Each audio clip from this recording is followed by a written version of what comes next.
Oui, merci et bonjour à tous. Alors, contrairement à ce qu'a annoncé Cécilie ce matin, je ne m'attarderai pas vraiment sur les représentations du travail dans le fond Henri Bouchard, mais je vous propose plutôt une sorte de visite du musée et des réserves en nous attardant sur la section dédiée au travail euh, qui a été... je peux pas faire- ah non, excusez-moi,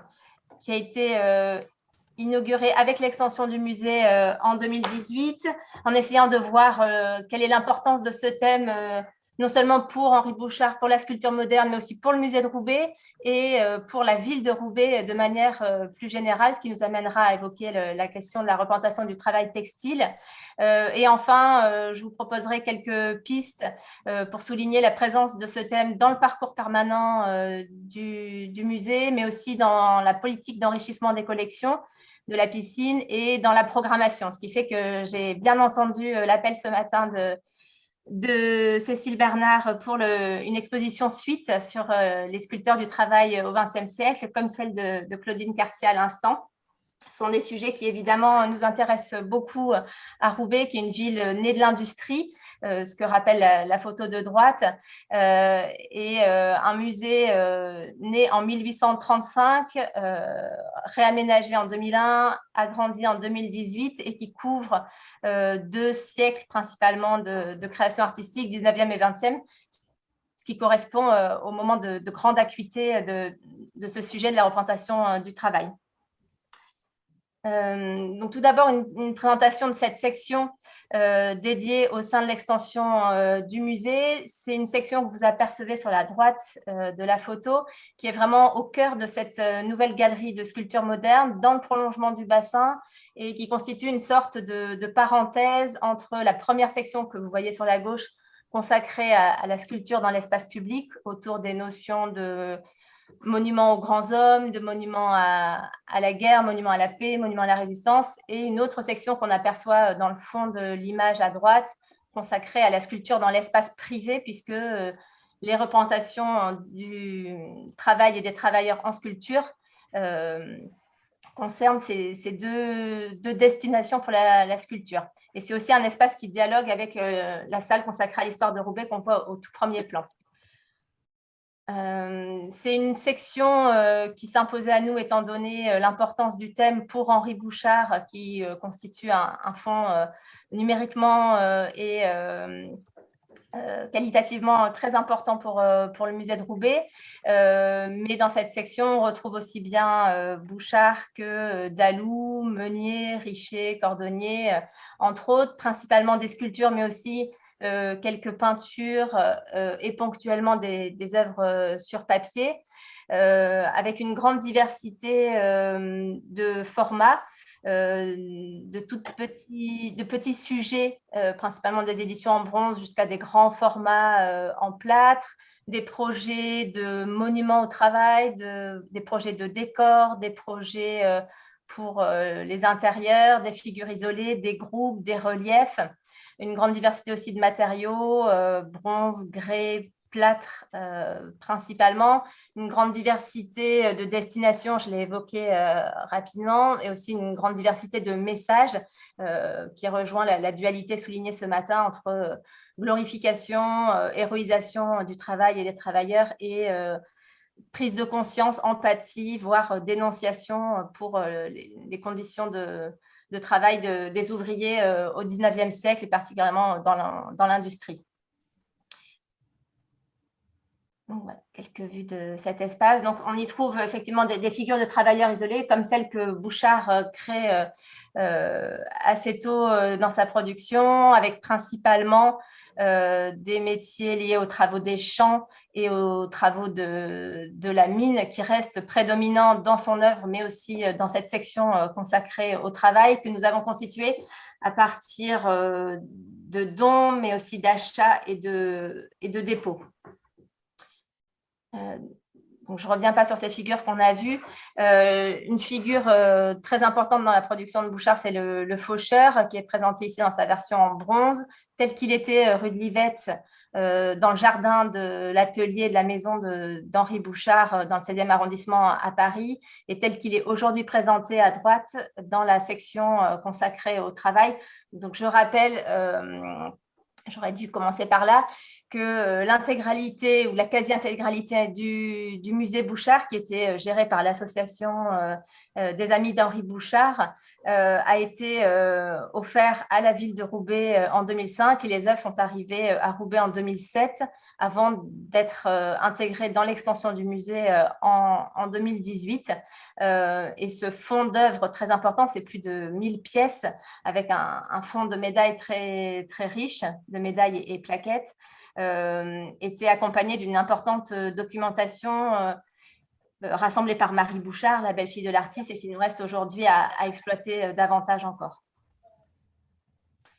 Donc des figures isolées, certaines destinées à l'espace public, d'autres plutôt aux intérieurs, des projets de monuments aux travailleurs, avec ici 2 éléments qui sont issus du premier projet de monument au travail de Bouchard à la Villa Borieuse en 1902, qui font écho aux réflexions de Cécilie ce matin sur l'œuvre de Dalou, sur cette décomposition du mouvement, ce rythme où les hommes deviennent interchangeables, ce qui permet de souligner la répétitivité du geste, la pénibilité aussi, et l'aspect mécanique de cette répétition, et ce qui souligne aussi l'intérêt de Bouchard pour trouver le geste juste et dans une veine naturaliste, voilà, qui s'attache à la fois au geste et à l'impact à la fois physiologique et psychologique sur le corps des travailleurs. Et ici, 2 éléments qui se rapportent au 4e projet de monument au travail, la tribune en plein air en 1904, que nous n'avons malheureusement pas pu prêter pour l'exposition à Nogent-sur-Seine, puisque c'est pour la grande frise un élément très fragile et d'une manipulation très complexe. Qui est vraiment très intéressant, où on sent l'influence de Meunier, mais aussi de Dalou, à travers l'article de Vitry dont Bouchard avait connaissance lors de son séjour à la Villa Médicis à partir de 1902. Donc, dans cette section consacrée au travail, on présente aussi des projets de décor et notamment 3 versions, 3 projets de Carlos Arabezol qui avait été présenté par son ami, l'architecte expert,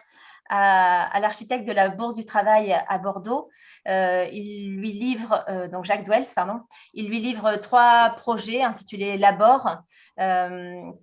où la modernité a toute sa place. On voit des grues, des échafaudages notamment, et puis des travailleurs, hommes et femmes, mêlés à des allégories. Ces projets ont été exposés à Bordeaux, mais Carlo Serrabezol s'est désisté du projet et c'est Alfred Janniot qui a reçu la commande définitive, qui est représentée à droite, avec une allégorie assez complexe qui fait place à la paix, aux muses et au travail.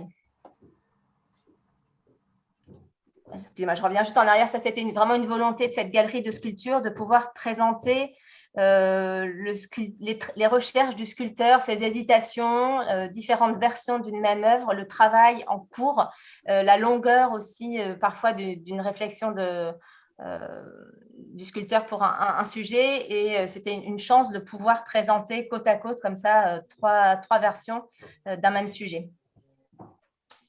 Dans cet espace, à l'inverse des grands projets de décor, de nombreuses éditions de statuettes et de groupes en bronze qui, bien souvent, étaient utilisés soit comme bibelots pour les intérieurs bourgeois, soit comme prix ou récompense. C'est le cas notamment des 2 bronzes à gauche, présentés sur des socles en marbre. Henri Bouchard, de 1910 jusqu'à la fin des années 30, a conçu de très nombreux sujets et plaquettes pour le ministère de l'Agriculture et ces œuvres étaient offertes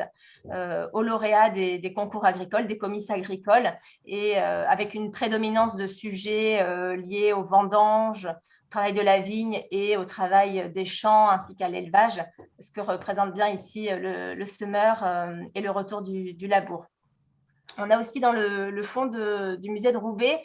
tout un ensemble de statuettes en bronze ou parfois en régule, un matériau plus économique que le bronze, avec beaucoup d'allégories ou de types de travailleurs qui étaient offerts, alors parfois comme trophées sportifs, ce qui est assez étonnant, mais ce fut le cas notamment pour celle de gauche, l'allégorie du travail, qui a été offerte au musée avec tout un ensemble de trophées et de coupes sportives par l'amicale La Roubaisienne. Ou du faucheur de droite, donc plutôt des statuettes d'édition décorative où les allégories du travail ont une place très importante.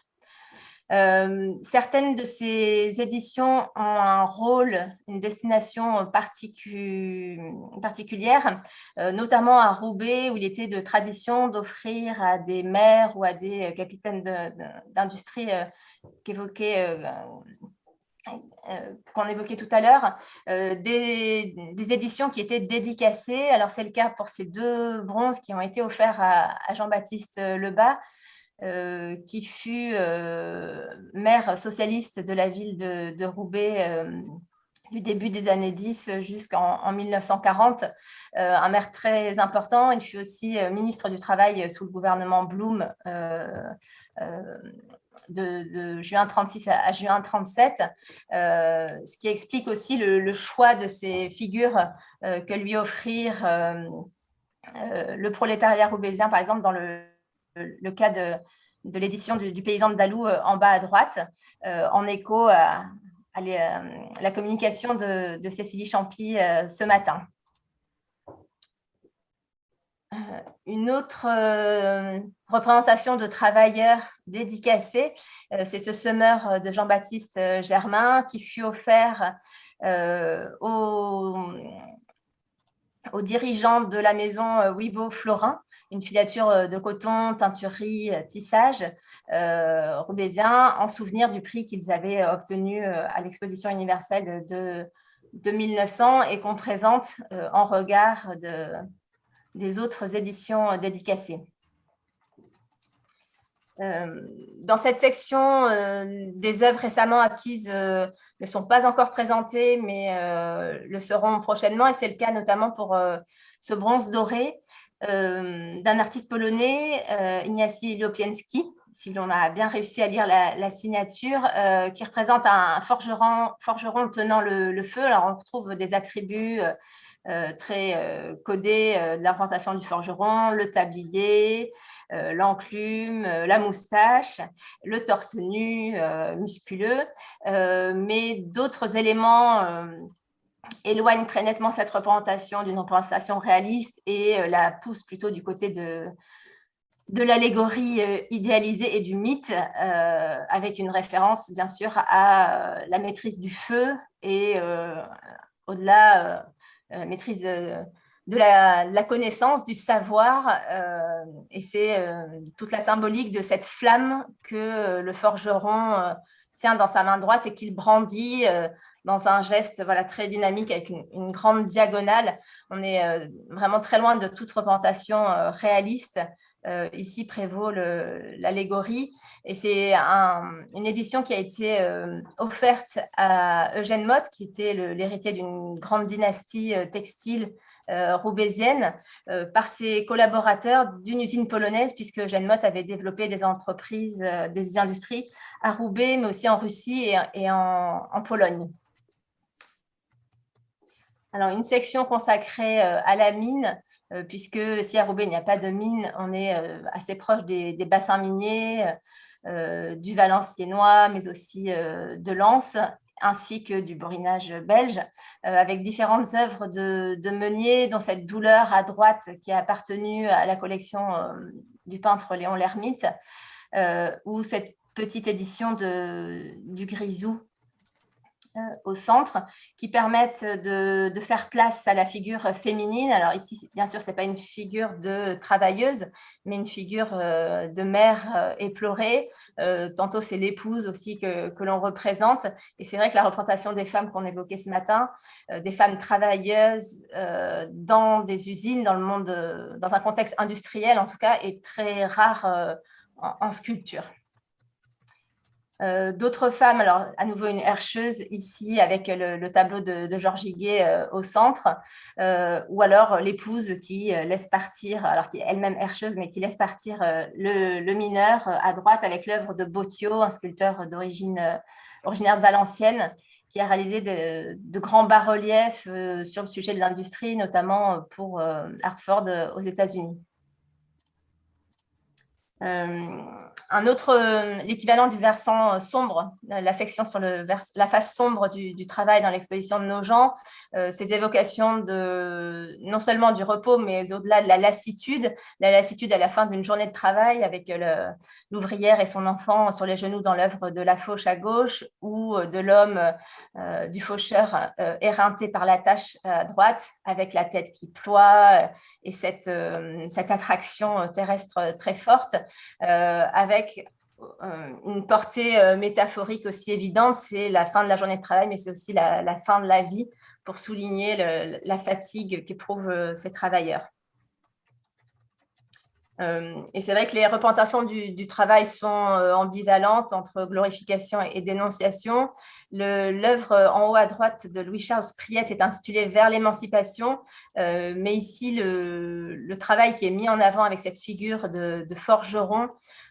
torse nu à côté d'une famille et se détachant sur un fond de ville industrielle, probablement inspirée par sa ville natale de Roubaix, est ambivalente. Le travail est certes une source d'émancipation possible, de progrès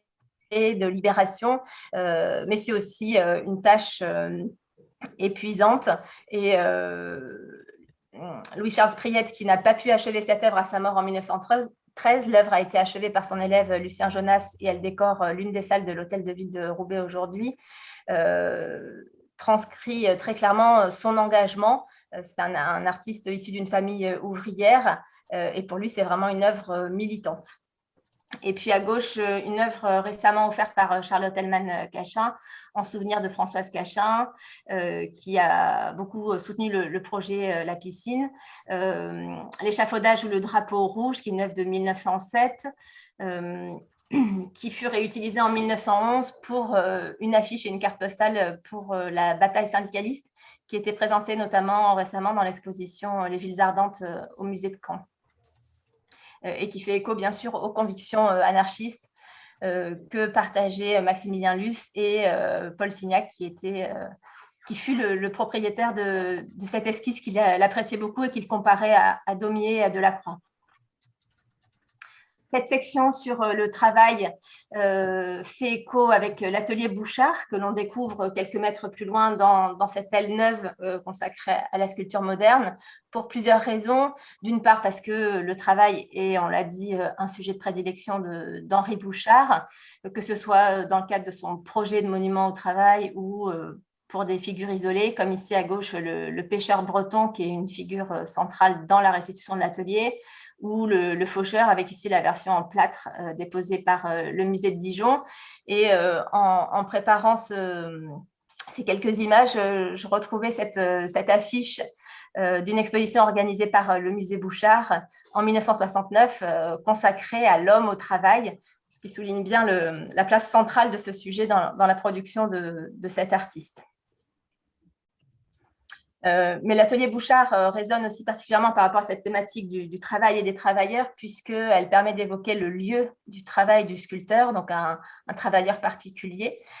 ici avec une toile qui représente l'atelier du sculpteur de Constantin Bermine, et puis avec la reconstitution de l'atelier Bouchard, ici tel qu'il était rue Livette à Paris avant son transfert à Roubaix, et aujourd'hui tel qu'il est présenté dans l'extension du musée, avec une restitution très fidèle, puisqu'on a respecté toutes les dimensions, bien sûr, l'orientation au nord, la grande verrière, les trois teintes pardon, sur les murs, et qu'on a pu présenter tout le mobilier et les outils, notamment cette fameuse planche à clous. Dans la salle contiguë à la restitution de l'atelier Bouchard, qui fut un atelier d'Henri Bouchard à une autre époque, avant d'être réaménagé en habitation, nous avons installé une salle de contextualisation technique qui permet cette fois-ci d'évoquer les matériaux, les outils utilisés dans le travail du sculpteur, mais aussi les gestes et les fonctions du sculpteur, et puis enfin de proposer des images du sculpteur. Donc, je ne vais pas trop m'attarder, mais il me semblait intéressant de rappeler que la sculpture était vraiment un domaine de prédilection du musée de Roubaix, y compris dans sa dimension technique, technologique. Et on fait une place vraiment importante à toutes ces questions de fabrique de la sculpture. Donc, les films d'animation que nous avons coproduits avec le musée des Beaux-Arts de Lyon permettent de mettre en scène un sculpteur que vous voyez ici de manière très imagée. Et de retracer les différentes étapes de fabrication d'une œuvre, ici un modelage, pour les 4 principales techniques de fabrication de la sculpture traditionnelle: modelage, moulage, fonte et taille. Et enfin, dans cette salle, quelques images du sculpteur qui me paraissaient pouvoir s'intégrer à cette réflexion sur les représentations du travail et des travailleurs, des types de sculpteurs, comme le sculpteur romain de Bouchard à gauche, ou le fondeur d'Antoine Bourdelle, un dépôt du musée Bourdelle en 2018, ou des artistes ou artisans identifiés comme Klaus Schlüter sur la droite, et ici François Rude à travers une statuette et une médaille. Je vous l'ai dit, cette section consacrée au travail à Roubaix nous paraissait essentielle parce que c'est un sujet très important pour Bouchard et pour la sculpture moderne, mais aussi c'est un sujet fondateur pour le musée de Roubaix,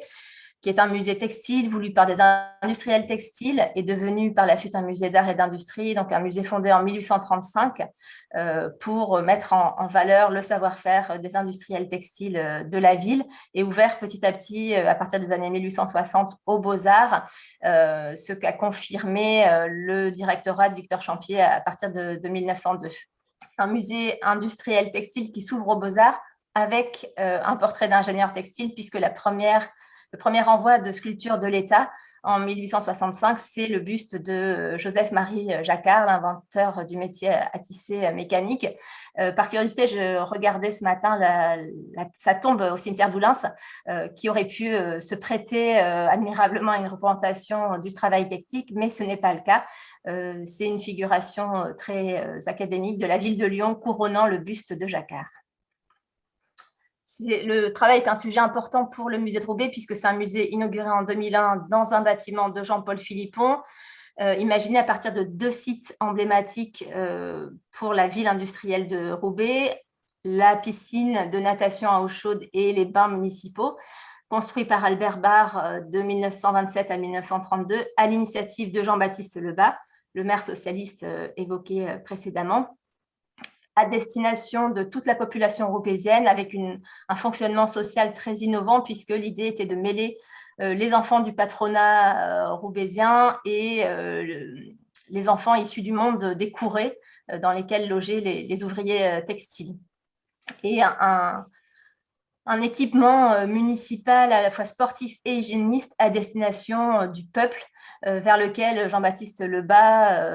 maire socialiste, orienter toute sa politique en faveur d'une amélioration des conditions de vie et de travail des ouvriers textiles. Il voulait lutter contre l'insalubrité du logement ouvrier, contre un taux de mortalité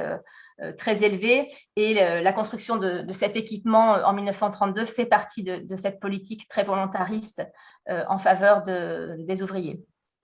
Le second édifice qui a été utilisé pour ce musée inauguré en 2001, c'est un ancien édifice industriel, le tissage Anard Frères, dont on a conservé la base de la cheminée, les toitures en chède et le mur de briques, afin de souligner de rappeler que c'est l'épopée lainière au XIXe siècle qui a fait la prospérité de la ville de Roubaix et qui est à l'origine de la création de ce musée. Enfin, c'est un thème important puisque en 2001, l'un des concepts du projet scientifique et culturel, c'était le concept de musée solidaire qui a permis que des ouvriers de la lainière et du peignage Amédée, qui étaient deux énormes industries textiles de la ville récemment fermées puissent devenir agents d'accueil au musée et que ces agents d'accueil soient habillés par Michel Schreiber avec un costume qui était une véritable relecture du bleu de travail. Et le costume de travail, le vêtement de travail continue de constituer un axe d'enrichissement des collections de mode du musée. Enfin, le travail est essentiel pour le musée de Roubaix puisque pendant longtemps, lorsque le musée était hébergé par l'école de formation des ingénieurs textiles, de l'autre côté de l'avenue Jean Lebas, la porte était encadrée par deux figures que vous connaissez bien, le bûcheron de la forêt de la Londe de Richer en haut et le grand paysan de Dalou en bas, dans des versions en grès de Sèvres déposées par l'État, qui ont ensuite trouvé leur place en 2001 le long du bassin à côté du semeur d'Alphonse Cordonnier. Et aujourd'hui, dans cet espace consacré au travail, sur une estrade qui à la fois sépare et fait dialoguer cette section consacrée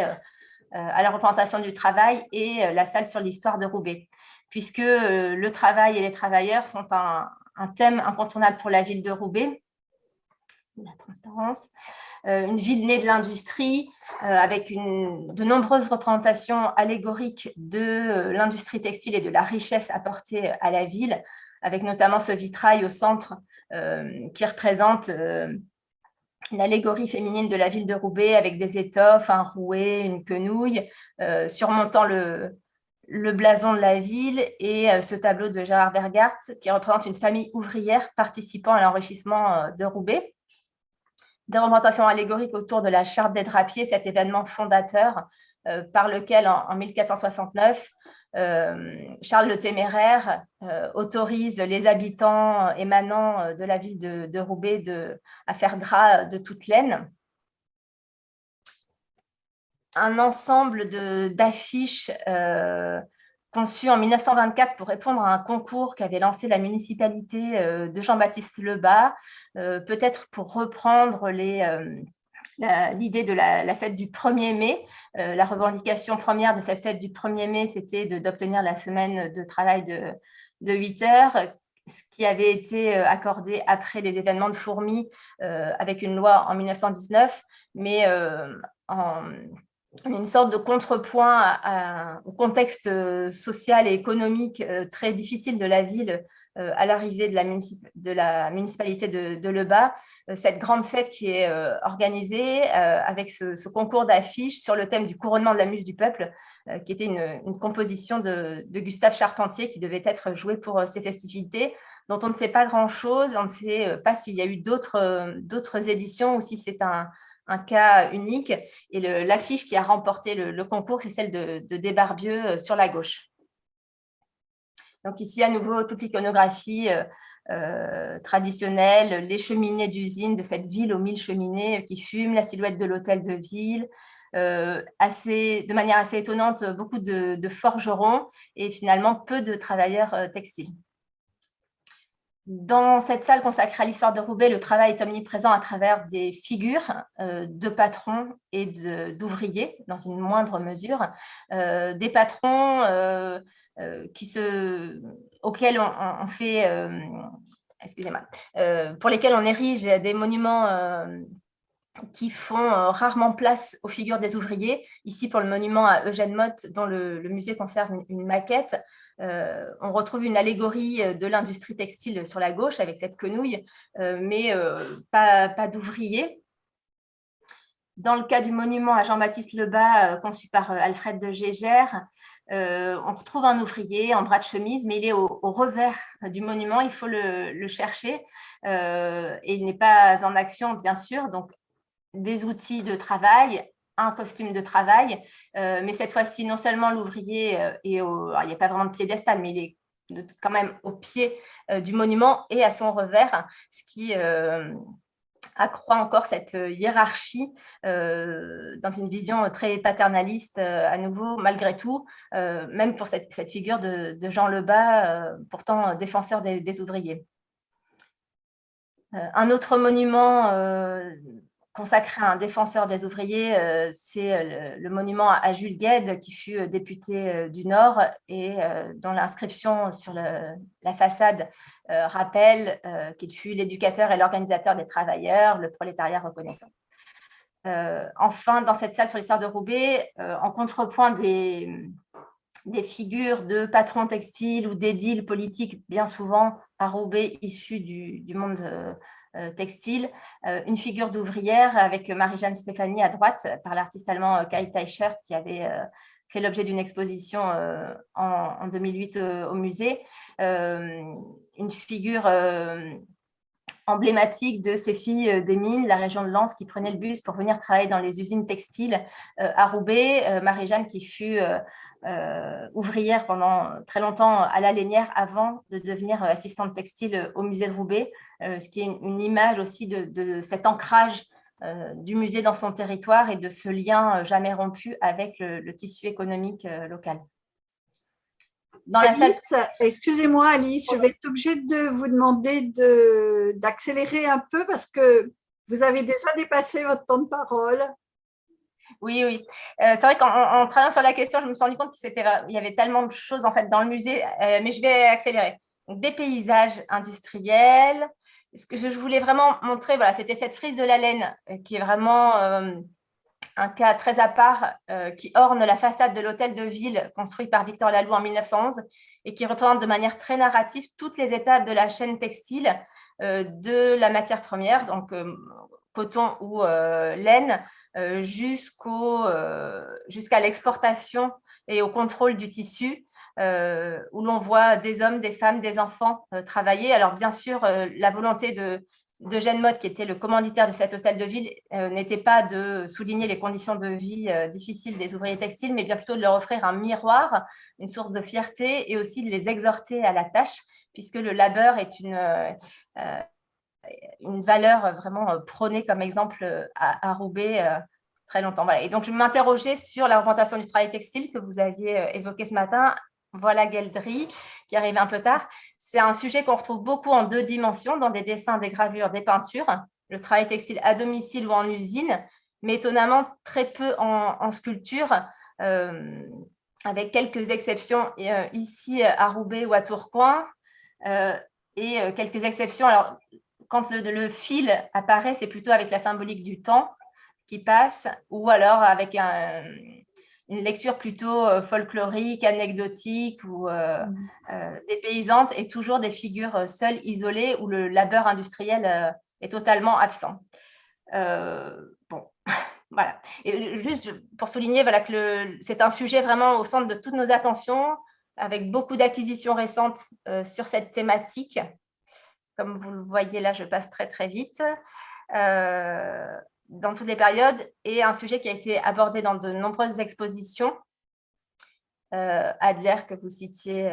tout à l'heure, et qui sera à nouveau au cœur de l'exposition que nous préparons pour le printemps 2022, consacrée à Boris Taslitsky, autour notamment de cette commande passée à Taslitsky et à Amblard à la Libération, à Denain et Anzin. Voilà.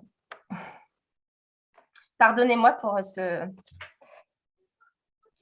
temps de communication. Merci infiniment pour la richesse de cet exposé.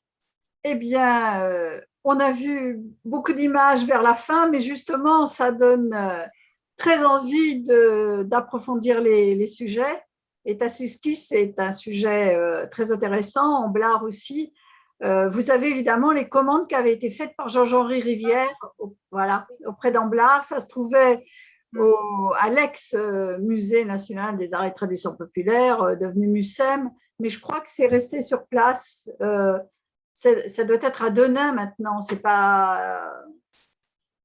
Alors, il y a un ensemble de dessins et de peintures à Denain, des œuvres qui sont un peu disséminées entre la Courneuve, Gennevilliers, le musée d'histoire de l'immigration, et des dessins qui sont encore au MUSEM également. Ah oui, d'accord. Mais c'est une question qu'on évoquera et qu'on va essayer d'approfondir pour cette exposition au printemps 2022. Oui, oui. Et Tasliski, il y a encore une grosse collection qui se trouve chez la fille, je crois. Voilà. Oui.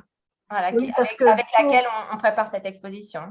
Ah oui, très bien. C'est pour l'exposition sur l'art et la machine dont j'étais commissaire à Lyon, au Musée des Confluences. On avait emprunté il porte deux noms d'ailleurs. Celui-ci, non, celui-ci, voilà, l'homme au marteau-pilon. Voilà. L'homme au marteau-piqueur, alors celui-là, Au marteau-piqueur, oui, pardon. Au Musée d'art moderne de la ville de Paris et une petite esquisse au Musée de Denain. Voilà. Mais à l'origine, il a été acheté après par le musée de la ville de Paris, mais à l'origine, il était chez la descendante, enfin chez la fille voilà, de Boris Tasitsky. Bon, j'ai encore pris du temps voilà, sur votre exposé. En tous les cas, mille merci.